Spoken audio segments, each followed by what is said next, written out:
Prime Minister, as usual, you would expect us to be on top of our brief. We know that you're on top of your brief, so we don't need the background to every answer. I'm sure you'll just answer the questions that we're asking, and if not, we'll chivvy you along.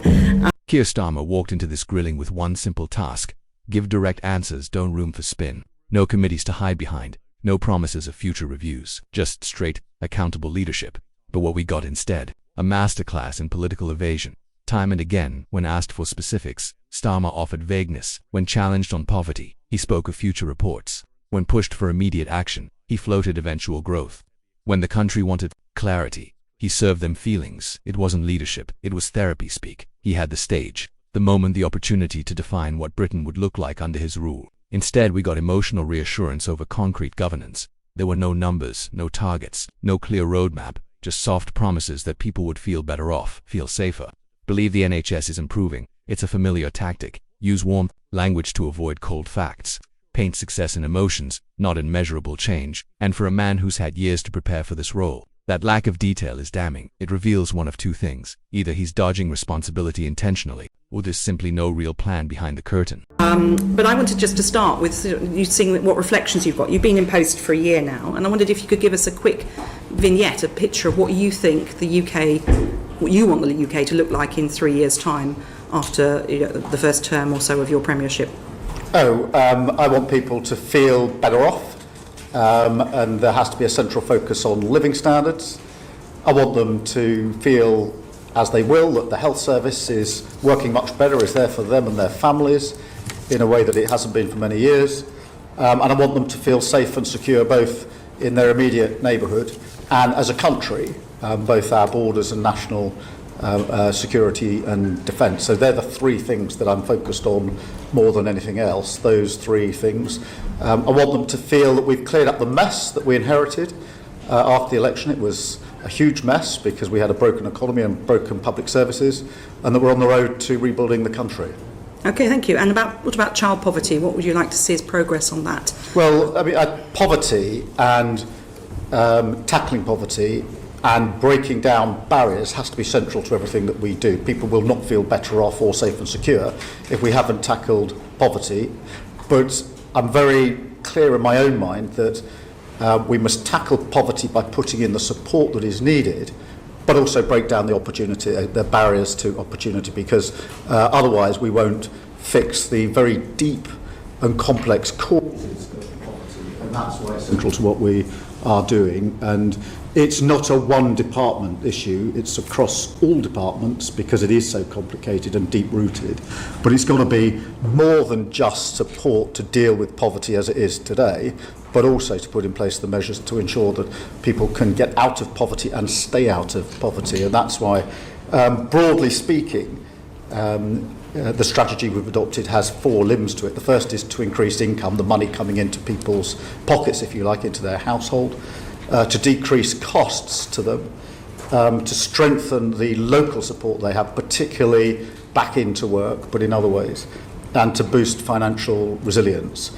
And I'm very proud of the fact that the last Labour government drove down poverty, and I'm determined this government's going to as well. Keir Starmer says he wants people to feel better off, to feel like the NHS is working, to feel safe and secure. But beyond these emotional markers, he offers no real policy roadmap to back them up.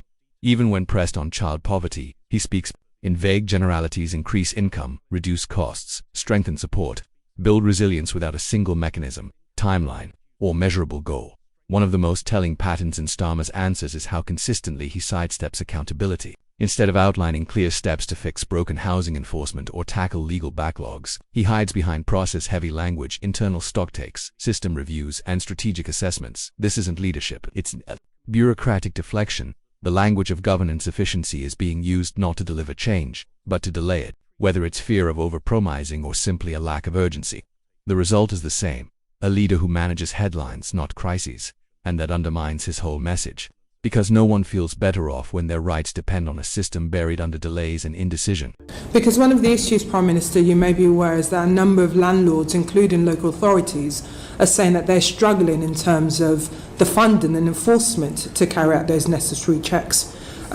We've heard that the courts, we know that there's a backlog in the courts in terms of residents bringing forward those cases. So just coming back to that enforceability, Prime Minister, as a lawyer, you know for anything to be enforceable, it has to have the right protection around it. So just wanting to know if there's been discussions in that interdepartmental discussions to make sure that these cases are escalated when tenants bring them before the courts. Yes, there have been, and one of the ways in which I've set up the work of government is to have key ministers on key commitments reporting in to me for a stocktake on a regular basis, where we go through progress, what measures are in place, etc. And housing, as you would expect, is one of those. There are 6 areas where we have these regular stocktakes, and housing is one of them. So the Deputy Prime Minister and her team come into number 10, and we have a session where we go through a number of different issues, but decent standards and housing and enforceability is among them. You can hear it in how Starmer frames his responses. Key ministers will report to me for a stocktake. It sounds like accountability, but it commits to nothing, especially for tenants facing real housing and legal crises right now. Over and over, Starmer substitutes long-term structural fixes for immediate relief. Nowhere is that disconnect clearer than in his stance on housing allowance. Freezing the housing allowance has pushed countless families further into poverty. Yet rather than offering short-term support or reversing the freeze, Starmer doubles down, insisting things will get better eventually, once new homes are built, but construction takes years. Struggling families can't wait on blueprints. This reveals a deep failure to grasp the urgency of the moment. Starmer speaks of tackling poverty, but his policies actively prolong it. His message to Britain's most vulnerable is effectively, hold tight, help is on the way. But that's not leadership, that's delay in disguise, and it completely undermines his own vision of a country where people already feel better off. Because you can't feel secure when your rent's rising, your benefits are frozen, and the only answer from government is wait. Okay, you'll recall last time we met, Prime Minister, I asked you about the government's decision to freeze the local housing allowance, and coming back to the issue around child poverty, this is an area which is keeping many children and their families in poverty because they cannot afford the rent.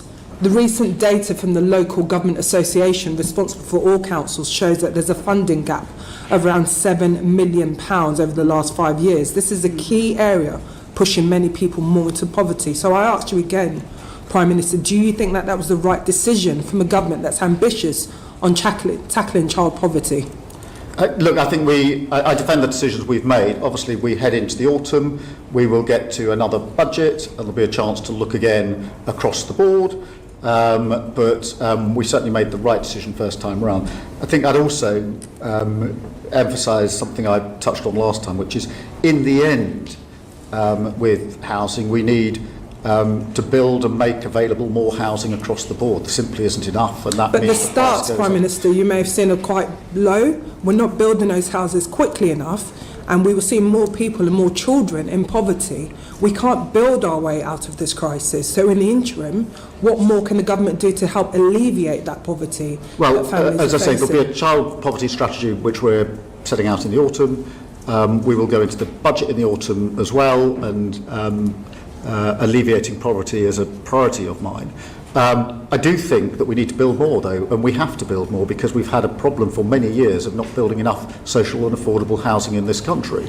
And until we crack that problem, we will never be able to get to the fundamental roots of the failures here, and that's why, on that issue in particular, I'm pressing the Deputy Prime Minister very. Starmer continues to defend the housing allowance freeze as the right decision at the time, quickly shifting the conversation to long-term housing construction while ignoring the immediate funding gaps and skyrocketing rent pressures families are facing now. Before we continue, are you finding this video helpful? If yes, please like, share and subscribe for more breakdowns of the critical political shifts unfolding in Britain. Let's get back to it now. When it comes to disabled people, government is knowingly making a decision that will harm tens of thousands. A choice to cut the universal credit health element is projected to push 50,000 newly disabled people into poverty by April next year. That's not a guess, it's based on his own governance projections, and instead of confronting this crisis directly, Starmer retreats behind an upcoming review and vague promises about working with employers to support disabled workers. It's a textbook delay tactic. Acknowledge the pain, blame the process, offers soft engagement strategies as proof of action, but for disabled families, this isn't a think tank exercise. It's a question of whether they can survive. Starmer claims not every change takes years, but when pressed on what help will be available in the next 8 months, he offers nothing. No reversal, no emergency support, no protection. And here's the reality: the very review Starmer leans on, led by Charlie Mayfield, isn't even expected until late autumn, and Mayfield himself says it could take several years for any real change in the labour market to support disabled employment. So the question is simple: they have 8 months. What's your plan, Prime Minister? because families living on the edge can't eat promises, and disabled people pushed into poverty don't have the luxury of waiting on reforms that might arrive years too late. On that very point, you'll be aware that there is still projections that your government has put forward that estimate 50,000 newly disabled people in April next year will be pushed into poverty because of the reduction in the UC health element of the bill. Now, you mentioned about getting more disabled people into work. Charlie Mayfield, who, as you know, is doing the Keep Looking Working review, not to be published until later this autumn, Prime Minister, has said it will take several years before the labour market changes in order to allow more people to be employed, disabled people to be employed, but also to retain disabled people. So my question to you is, several years, 8 months, what are we going to do to mitigate against the potential pushing of another 50,000 people, disabled people, newly disabled people, and their families into poverty? Well, I think the Mayfield report is coming in the autumn with the final recommendations, so we obviously need to look at that piece of work, and that is focused, as you know, on what employers can do. I don't accept that everything is going to take years. Some changes do take years, but not all changes take years, and we have to do work in the interim to give that support to those with disabilities. What specifically had you in mind, given that we've had a disability employment gap for, well over 10 years? Well, I think there's a lot of work can be done with employers to encourage them to take on and to retain. That doesn't need primary legislation. I've seen pilot examples of it across the country, which I'd like to see many more of, that have been very, very successful. So, yes, I accept that, if you want to pass legislation, it'll probably take some time. I don't accept that every change that is needed, some of them that I've seen for myself have been quite effective, don't need legislation at all, and I think we can get on with it. When challenged, Starmer responded by pointing to the Mayfield review, saying not every change takes years, and that the government must work with employers to encourage them to hire and retain disabled workers. But this response was vague, employer-focused, and critically avoided reversing the cuts or offering any immediate protections. The most damaging blow to Starmer's broader narrative is economic. Independent analysis shows that the poorest 40% of households will be £1,200 worse off within 3 years under his policies. This comes despite repeated promises that people would feel better off. Instead of acknowledging this or announcing corrective action, Starmer fell back on a familiar refrain: economic growth will solve it all. Regional inequality will be tackled in time, but that's not a poverty strategy. Growth without direct redistribution or immediate relief rarely helps those at the bottom. In fact, it often makes inequality worse by relying so heavily on projections of future growth. Starmer is effectively asking struggling households to wait for a recovery that might never come. This isn't bold leadership, it's political wish-casting, and the people paying the price are those with the least to spare. Is the ambition that everybody in our society should feel better off in 3 years' time, including the poorest 40% of households? Yes.